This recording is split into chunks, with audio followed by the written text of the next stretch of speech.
Inaatasan kita sa presensya ng Diyos at ni Kristo Jesus na siyang hahatol sa mga buhay at mga patay at muling babalik at maghahari. Maging handa ka sa pangangaral ng salita ng Diyos sa anumang panahon.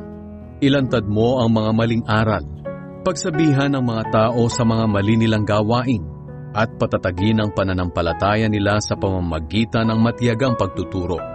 Sapagat darating ang panahon na ayaw nang makinig ng mga tao sa tamang aral. Sa halip, hahanap sila ng mga gurong magtuturo lamang ng gusto nilang marinig para masunod nila ang kanilang layaw.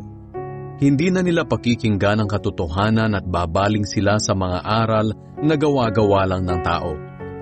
Ngunit ikaw, maging mapagpigil ka sa lahat ng oras. Magtiis ka sa mga paghihirap. Gawin mo ang tungkulin mo bilang tagapangaral ng magandang balita at tuparin mo ang mga tungkulin mo bilang lingkod ng Diyos.